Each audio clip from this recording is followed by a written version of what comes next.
오랫동안 안 읽어서 여러분들이 또 낯선 감이 있겠지만 고린도전서 제11장 2절에서 16절까지를 본문으로 삼습니다. 우리 한 절씩 교독하겠습니다. 너희가 모든 일에 나를 기억하고 또 내가 너희에게 전하여 준 대로 그 전통을 너희가 지킴으로 너희를 칭찬하노라. 나는 너희가 알기를 원하노니 각 남자의 머리는 그리스도요 여자의 머리는 남자요 그리스도의 머리는 하나님이시라. 우리 남자로서 머리에 무엇을 쓰고 기도나 예언을 하는 자는 그 머리를 욕되게 하는 것이요 무릇 여자로서 머리에 쓴 것을 벗고 기도나 예언을 하는 자는 그 머리를 욕되게 하는 것이니 이는 머리를 민 것과 다름이 없음이라. 만일 여자가 머리를 가리지 않거든 깎을 것이요 만일 깎거나 미는 것이 여자에게 부끄러움이 되거든 가릴지니라. 남자는 하나님의 형상과 영광이니 그 머리를 마땅히 가리지 않거니와 여자는 남자의 영광이니라. 남자가 여자에게서 난 것이 아니요 여자가 남자에게서 났으며 또 남자가 여자를 위하여 지음을 받지 아니하고 여자가 남자를 위하여 지음을 받은 것이니 그러므로 여자는 천사들로 말미암아 권세 아래 있는 표를 그 머리 위에 둘지니라. 그러나 주 안에는 남자 없이 여자만 있지 않고 여자 없이 남자만 있지 아니하니라. 이는 여자가 남자에게서 난 것 같이 남자도 여자로 말미암아 났음이라. 그리고 모든 것은 하나님에게서 났느니라. 너희는 스스로 판단하라. 여자가 머리를 가리지 않고 하나님께 기도하는 것이 마땅하냐. 만일 남자에게 긴 머리가 있으면 자기에게 부끄러움이 되는 것을 본성이 너희에게 가르치지 아니하느냐. 만일 여자가 긴 머리가 있으면 자기에게 영광이 되나니 긴 머리는 가리는 것을 대신하여 주셨기 때문이니라. 같이 봅시다. 논쟁하려는 생각을 가진 자가 있을지라도 우리에게나 하나님의 모든 교회에는 이런 관례가 없느니라. 아멘.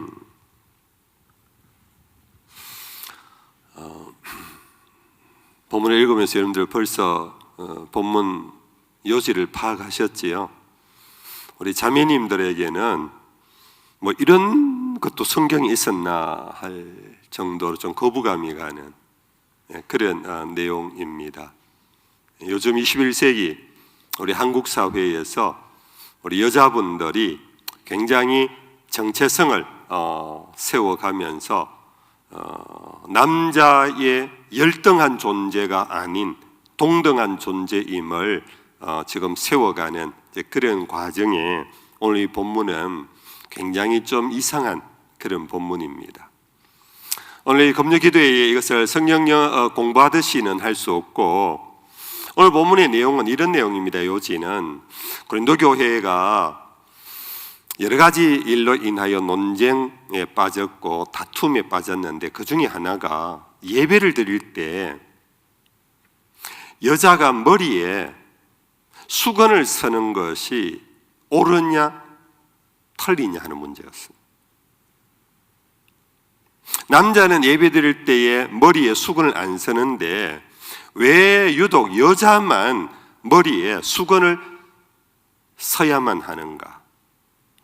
당시에도 여성 가운데 요즘 흔히 하는 말로 페미니스트들이 있었던 것 같아요. 그래서 이것을 가지고 교회 지도자들에게 항의를 한 거예요. 왜 우리만 머리에 모자를 혹은 수건을 서게 하느냐? 얼핏 이제 답은 이렇게 생각할 수 있습니다. 그 쓰면 어떻고 안 쓰면 어떤데 그게 무슨 대수냐? 예배드리는데 설악하면 쓰는 거고 그게 무거우냐? 아니라면 그냥 쓰고 있으면 되지. 그걸 갖고 뭐 교회를 어지럽히고 교회에 그래 논쟁거리를 삼는 거 참 이상한 사람들이다. 이런 생각들도 이제 있을 수 있겠지요. 그런데 사도 바울은 그런 의미로 이것을 내밀치지는 않았습니다. 이것을 가지고 지금 설명을 해 나가고 있습니다. 왜 그런가 하면 머리 위에 수건을 서고 안 서고는 당시에 굉장히 중요한 문제였기 때문입니다. 먼저 교회의 중심 구성원들이 유대인들이었거든요. 유대인들이 회당에 모여 있는 곳에 사도 바울이 가서 복음을 전하고 그것이 하나의 전초 기지가 되어서 거기에서 복음화가 일어나고 이방인들이 교회로 들어오고, 그렇기 때문에 어느 곳을 가든지 유대인들이 교회의 주류였어요. 근데 유대인들의 하나의 리투어지, 예전 가운데 하나가 여자들이 탈릿이라는 수건을 서고 예배에 참여하는 전통이 있었어요.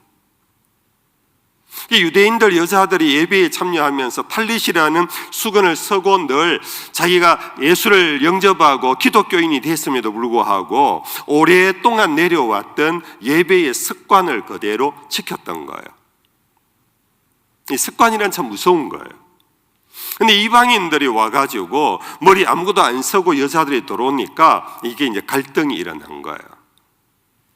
유대 여자들은 왜 머리에 모자를 썼는가 하면 두 가지 이유입니다. 하나는 고대 사회에서 노예들은 머리를 밀었답니다. 노예들, 종들은. 이건 제가 좀 사족을 보태는 저의 개인적인 해석입니다. 여러분들, 우리 군인들이 남자가 군대에 가면 머리 밀고 가잖아요. 왜 밀고 갑니까? 머리가 길면 이거 관리하는데 시간이 많이 들잖아요. 정성이 많이 들잖아요. 머리가 같은 머리카락이 있어도 우리 여자분들은 기니까 시간이 훨씬 많이 들잖아요. 우리 남자들은 가서 10분 만에 머리 감고 나와서 그냥 말리고 나가지만 여자분들은 1시간 이상 걸리잖아요. 남자가 군에 갈 때는 전투병이 되고 훈련을 하는데 머리가 길면 안 되잖아요. 그래서 머리를 밀고 가는 거예요. 생활의 단순함, 편리함, 신속함을 위해서. 우리가 옛적에 한 40-50년 전에는 우리 중고등학교 학생들도 머리 다 밀었잖아요. 깎아머리였잖아요. 왜 그렇습니까? 공부하는 학생이 머리 관리한다고 시간 다 보내면 안 된다, 공부나 해라, 이래서 머리 다 밀은 거예요. 물론 그것이 일본의 하나의 어떤 식민 교육의 문화의 잔재라고도 하지만 아무튼 그런 이유였어요. 고대 사회의 종들은 마찬가지 이유에서 일하는 노동자로서 노동하기에 편리하도록, 그리고 어디 도망치지 못하도록, 도망치면은 저 노예다 잡아올 수 있도록 표를 내는 것이 바로 머리를 밀었다라는 것입니다. 또 하나의 이유는, 죄송합니다 이 표현을 써서, 여인이 간음을 하다가 붙잡히면은 그 형벌이 뭐냐 하면은 남자도 여자도 마찬가지인데 머리를 밀어버렸답니다. 이게 당시의 고대 사회에 머리카락이 없는, 머리를 민 두 가지 이유였어요. 그래서 여인이 머리에 수건을 섬으로써 뭐냐, 나는 가늠한 여인이 아닙니다, 그리고 나는 노예 종이 아닙니다, 그것을 드러내려고 하는 나름의 종교적 문화였다라는 것입니다.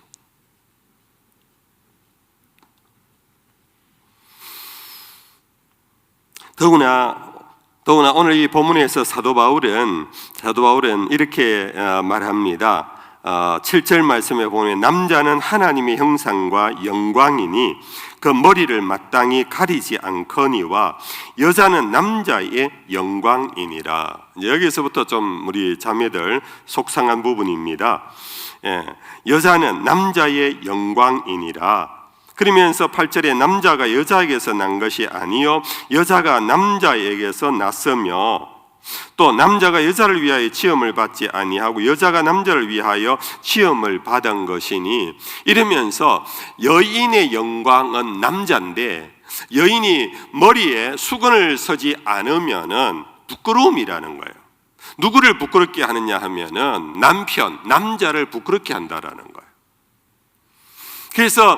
그래서 여인이 머리에 수건을 서거나 모자를 서는 것은 남자의 수하에 있다라는 것을 드러내는 또 문화의 한 상징이었다는 겁니다. 기분 나쁘죠? 자매님들.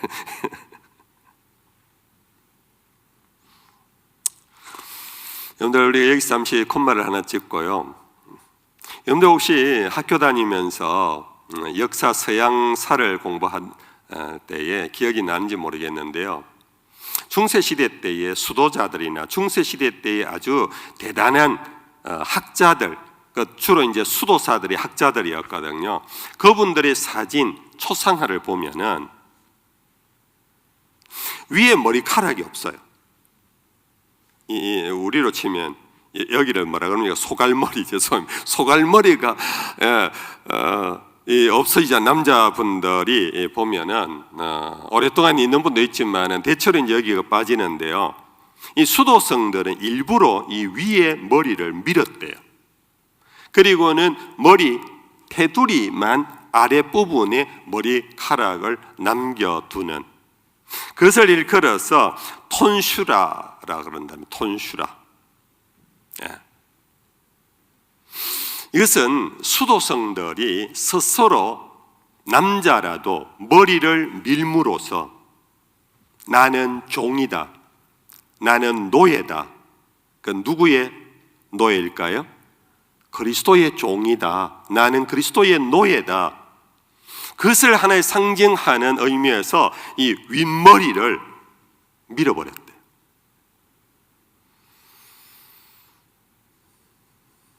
토마스 아퀴나스 같은 분의 조상을 보면은 거의 바로 딱 나와요. 그리고 요즘도 천주교회의 수도자들이나 혹은 높은 성직자들 보면은요, 이렇게 머리가 없어요. 근데 그 위에 모자 하나를 작은 걸 하나 덮어 쓰잖아요. 나는 머리를 민 죄인이고, 나는 가늠한 현장에서 붙잡힌 죄인이듯이 나는 그런 죄인일 뿐만 아니라 나는 종에 불과합니다, 나는 죄인이요 종입니다의 상징이 윗머리를 밀어버리는 거예요. 상상해 보십시오. 제가 이 머리가 없다고 상상해 보십시오. 여러분들 어떤 생각이 듭니까? 부끄러움이죠, 부끄러움. 그래서 경건한 사람은 일평생 부끄러움 속에서 살았어요. 경건한 사람은요, 항상 하나님과 사람 앞에서 나는 부끄러운 존재다, 나는 종이다, 나는 죄인이다. 대신에 이제 그들이 교회의 지도자로서 그것을 계속 드러내기에 교인들이 보기에, 그러니까 모자 하나를 이렇게, 여러분들 지금도 교황 보면은 흰 모자 같은 거 하나 이렇게 작은 모자를 덮어 쓰고 있잖아요.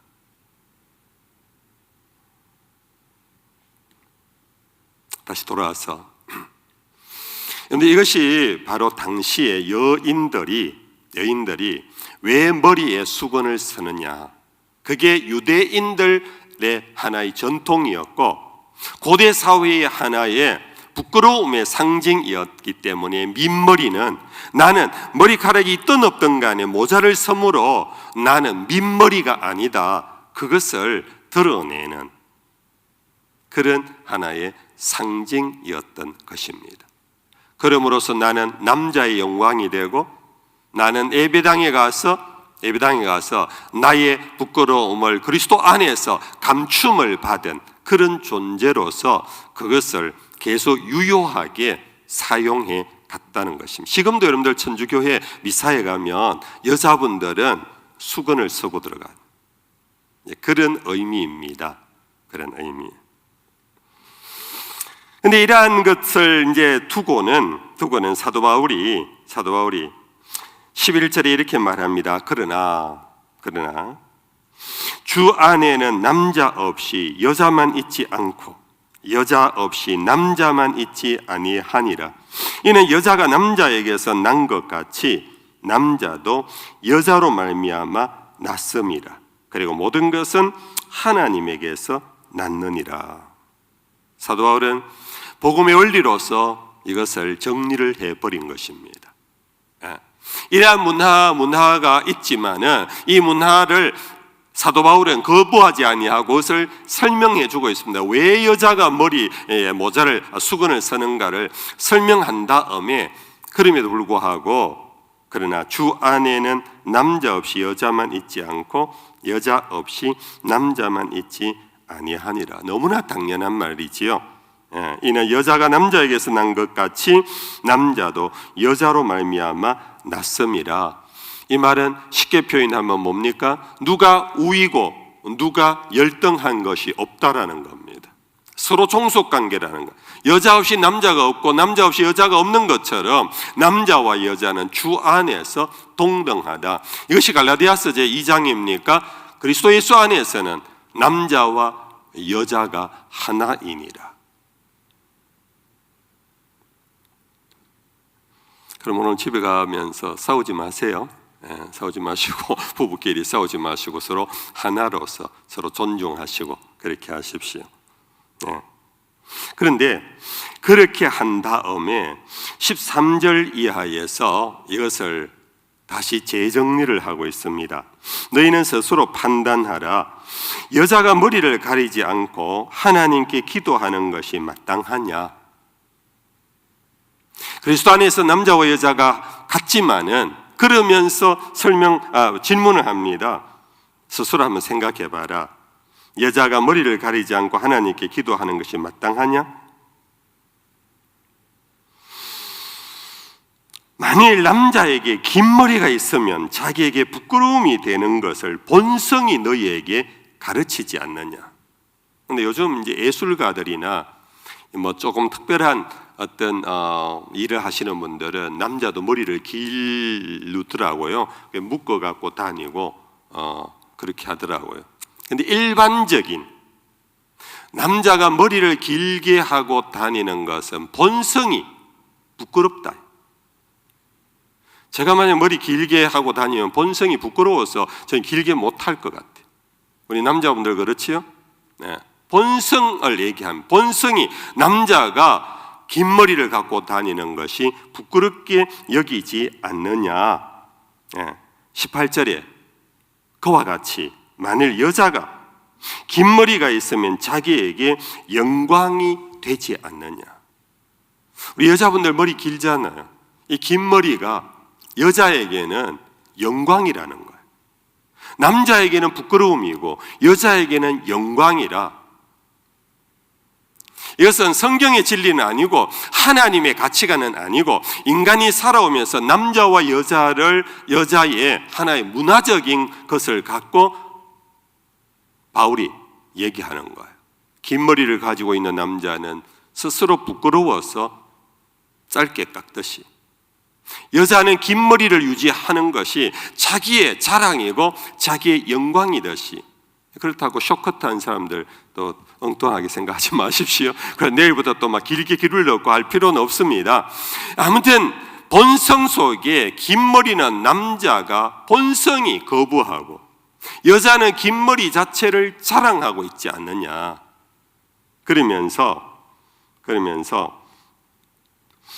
긴 머리는 가리는 것을 대신하여 주셨기 때문이라. 왜 긴 머리가 영광이냐 하면은 여인의 민머리를 가리는 효과가 있기 때문에 그렇다. 그러면서 마지막 결론을 냅니다. 16절 나는 논쟁하려는 생각을 갖고 있지 않다. 논쟁하려는 생각을 가진 자가 있을지라도 우리에게나 하나님의 모든 교회에는 이런 관례가 없느니라. 이건 논쟁하지 마라. 그런데 우리가 교회 생활이나 개인적인 어떤 관계에서 논쟁을 할 때예요. 오늘 이 본문을 통하여 우리에게 사도 바울이 가르치는 것은 논쟁하지 마라. 한번 생각해보고 자연법, 제가 법에 대한 전문의는 아닙니다. 자연법과 관습법 안에서 한번 생각해봐라. 무엇이 자연스러운지, 그리고 내려오는 하나의 전통과 관례 속에서 무엇이 더 자연스러운지를 생각해라. 이것은 구원에 상관되는 문제는 아니다. 그러나 오늘날 우리가 교회 생활을 하고 믿음의 생활을 하고 사회 생활을 할 때에 무엇이든지 자연법과 관습법이 너희들을 이끌어 가도록 하는 것이 옳다. 이걸 갖고 왈가왈부 더 이상 논쟁할 필요는 없다. 스스로 판단해 봐라. 여러분들 어떤 갈등에 빠져 있습니까? 그 갈등을 푸는 길은 내가 옳다고 생각하면 영원히 안 풀립니다. 계속 싸움박질할 밖에 없어요. 나는 노랗다고 생각하는데 저 사람 왜 빨갛다고 생각하느냐. 근데 사도 바울이 지금 대답 해결점은 뭐냐 하면은 그걸 자연 속에서 생각해 봐라. 이 본성이 무엇을 받아들이고 있는지. 무엇을? 겨울철에 빨간색을 보면 우리는 따뜻함을 느끼고 파란색을 보면 추위를 느낌. 겨울철에 뭐를 할 때 빨간색을 하자 하는 것이 그 절대 진리는 아니지만은 자연스럽게 받아들이는 빨간색이 더 낫다고 생각하면서 하면 되지 않겠느냐. 무슨 말씀인지 이해가 되십니까? 우리의 삶에 하나님이 주신 본성이 있고 자연의 욕구가 있다. 그 자연의 법을 따라서 너희들이 판단하고 그리고 사회 문화의 관례와 간섭법을 따라서 가면 된다. 교회를 너무 이분법적으로 흑백 논리에 빠지지 마라. 과거에 제가 다니던 교회가 예배당을 지었어요. 예배당을 지었는데 예배당의 출입구가 서쪽으로밖에 낼 형편이 못 됐어요. 이 구조상. 근데 결국은 그 예배당의 방향 출입구가 서쪽으로 났어요. 지금도 이제 그 교회가 그래요. 제가 뭐 얘기 안 해도 여러분들 짐작하겠지만, 근데 시공하기 전까지요 교회 안에 아주 많은 다툼이 있었어요. 예배당 출입문은 어떻게 서쪽으로 내냐, 동쪽으로 내야 된다는 거예요. 왜 그런가? 구약의 성막 제도를 보면요, 성막의 출입구가 항상 동쪽이었고 그 동쪽의 문을 지키는 지파가 유다 지파였어요. 그 유다 지파 안에서 다윗이 났고 예수 그리스도가, 이제 이런 의미에서 예배당은 동쪽으로 문을 내야 돼요. 동쪽을 바라보고 앉아야 된다. 이걸 아주 강조하신 분들이 오랫동안 예배당 건축의 시간을 지연시켜 버렸어요. 근데 건축법상으로 그 어떤 땅의 부지 모양이 동쪽으로 낼 수가 없는 거예요. 결국은 서쪽으로 냈어요. 근데 그 교회는 서쪽으로 내고도 예배당 잘 짓고 지금까지도 크게 부흥하고 대구에서 대표적인 교회가 되어 있다라는 사실입니다. 근데 그 교회뿐만 아니라 교회당을 가만보면은 서쪽으로 이 문을 낸 교회가 대구에도 여러 교회가 있어요. 자, 이런 논쟁이 있을 때 어느 것이 옳으냐의 문제를 너무 따지지 말고 자연법, 사회법, 그리고 건축법, 이 사회가 공공의 어떤 선을 위하여 세운 법을 따라가는 것, 그것이 우리의 신앙을 무너뜨리는 것만 아니라면 그걸 따라가라는 겁니다. 구약의 성막은 동쪽 문이다 해갖고 그럼 불법으로 건축을 할 수 없는 거 아니냐? 무슨 말씀이 이해가 되십니까? 그렇게 지금 사도 바울은 풀어주고 있는 것입니다. 여인이 예배당에서 머리에 수건을 써야 되느냐 말아야 되느냐, 그 선닫고 구원받고 안 선닫고 구원받지 않는 것이 아니라 너희의 본성 속에 생각해봐라, 판단해봐라. 남자가 머리를 길게 하는 것이 부끄럽지 않느냐, 여자는 머리가 긴 것이 자랑이요 영광이 아니냐, 그리고 지금까지 이 사회가 머리를 민 것이 노예 종의 모습이고, 그로 인하여 남자를 머리 민 여자와 같이 사는 것은 같은 노예가 되는 거니까 여자가 머리를 가리우는 이와 같은 사회 관습법을 따르는 것이 옳지 않느냐. 이해가 되시면 아멘. 예. 그래서 여러분들 예배의 문제 갖고 우리 한국교회가 사실 그동안 많은 에너지를 소모했어요. 예배당 문제, 건축구조 문제. 우리 나이 많으신 분들은 아시지요. 제가 어릴 때 그러니까 초등학교 다닐 때 그때가 지금으로부터 한 50년, 55년 전입니다. 정말로 저는 어제같이 초등학교가 팍 주마등처럼 떠오르는데 세월이 55년이 흘렀어요. 근데 그때 한국교회 예배당에 어떤 변화가 급격하게 막 진행되느냐 하면은 그 이전에 다다미 예배당이었어요. 일본 책산집을. 그냥 청마루 예배당이었어요. 교인들은 와서 거기에 무릎을 꿇고 예배를 드렸어요. 자연스러웠던 것은 어른 앞에 젊은이가 오면은 예의가 뭡니까?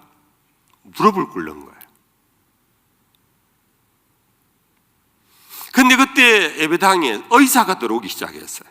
서울 쪽에서 의자를 놓기 시작하고, 그러니까 와, 의자가 들어오니까 예배당이 더 품위가 있어 보이고 좋더라는 사람도 있었지만은 적지 않은 사람들이 거부했어요. 어디 어른 앞에, 하나님 앞에 예배를 드리면서 의자에 탁 앉아갖고 예배를 드릴 수 있느냐? 이거는 어른이 의자에 앉지 아이가 어른 의자에 안 앉는다. 그까 오랫동안 사실 한국교회가 힘들었어요. 근데 결국은 이 변화의 물결을 막아낼 장수가 없었잖아요. 지금 의자 없는 교회가 어디 있습니까? 그런데 한 가지 우리는 중요한 것을 사실 한국교회가 의자를 들림으로 놓친 것은 분명해요. 그게 뭐냐? 예배의 태도입니다. 여러분들 이 시간에 저는 서서 벌 서고 있고요. 여러분들은 앉아서 다 구경하고 있잖아요. 한번 해봐라. 오늘 설교 한번 들을 만한가? 여러분들은 청중이고 저는 서갖고 벌 서고 있어요. 죄송합니다. 이 극단적인 표현을 제가 서고 있습니다.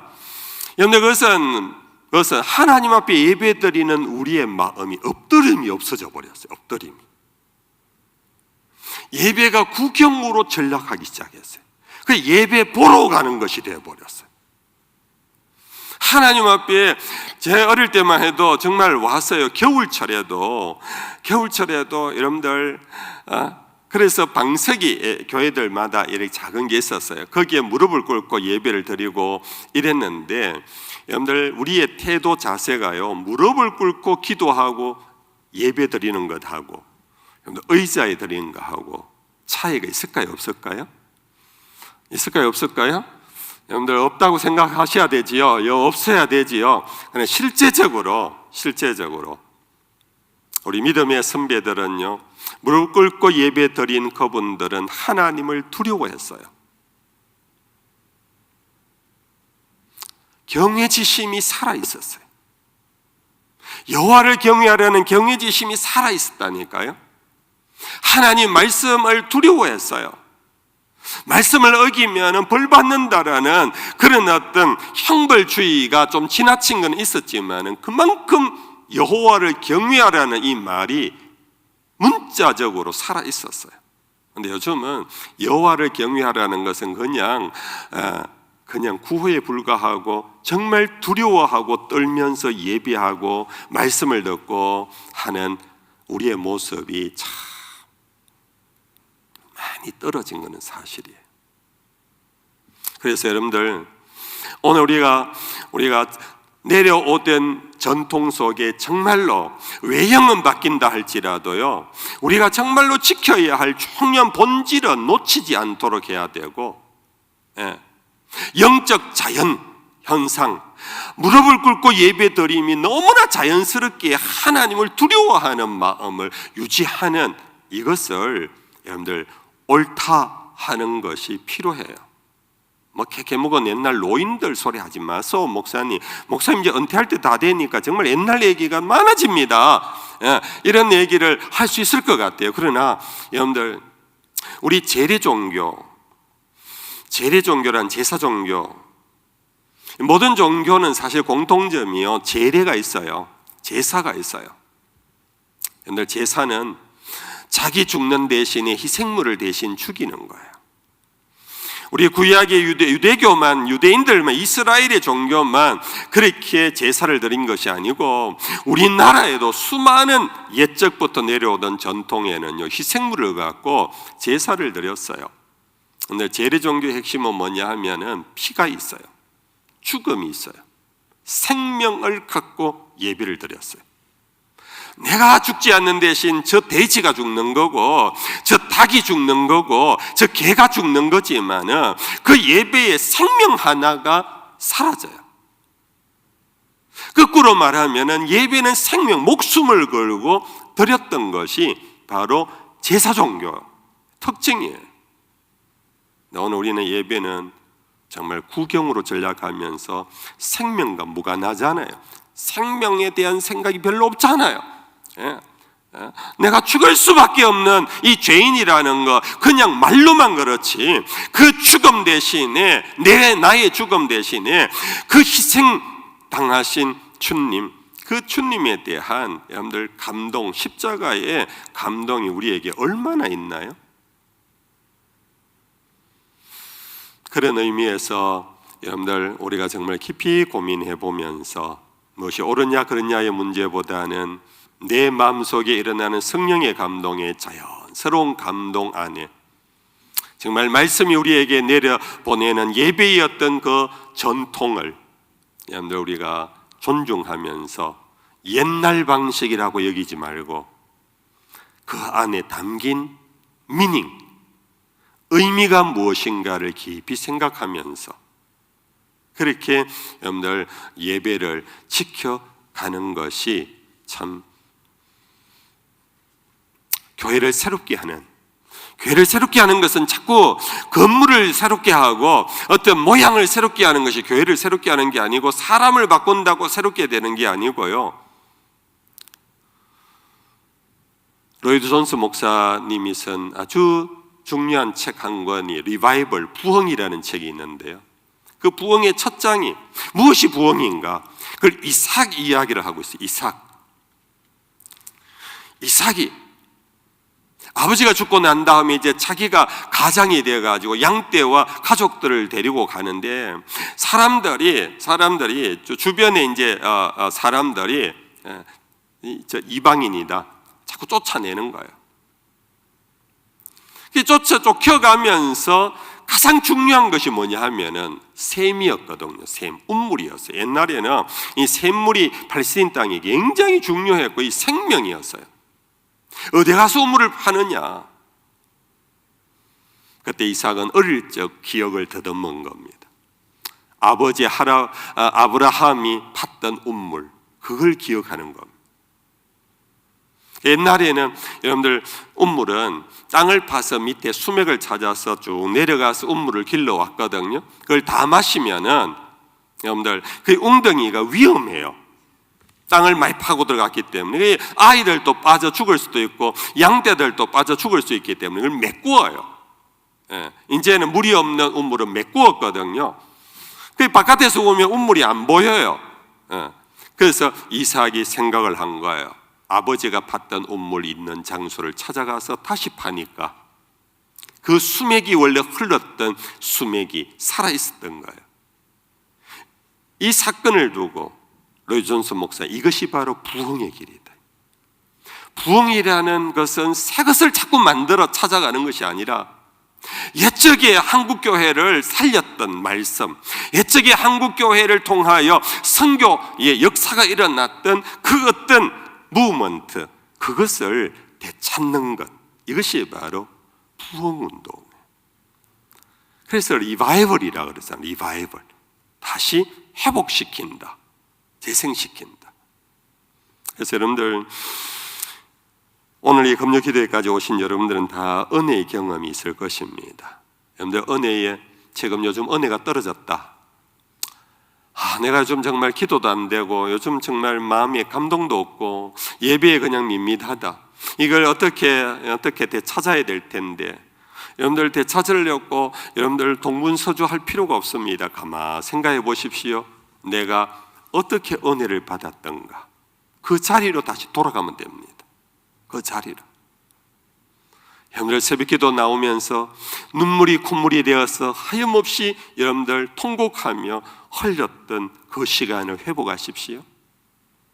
때때로 옛날에 여러분들 이렇게 산기도원에 올라가서 여러분들이 받았던 은혜에 그런 또 사건도 있을 겁니다. 꼭 산에 올라가는 얘기가 아니고 바로 그때의 기도의 자리를 회복하십시오. 청년 시절에 말씀 공부를 많이 하셨습니까? 여러분들 말씀을 다시 펼쳐 읽으셔야 돼요.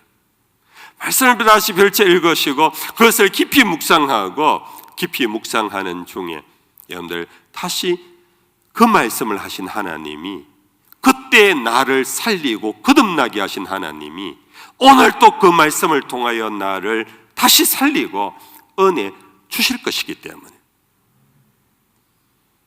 그런 의미에서 바로 여러분들 이 관습, 거룩한 영적 관습이라는 것, 거룩한 영적 자연의 법이라는 것, 이것을 여러분들 잘 깊이 생각하면서 오늘 여러분들의 교회 생활, 예배 생활에 갈등을 여러분들 극복하는 지혜도 되고 여러분들의 자리를 회복할 수 있는 그런 귀한 은혜가 있기를 주 예수의 이름으로 축복합니다.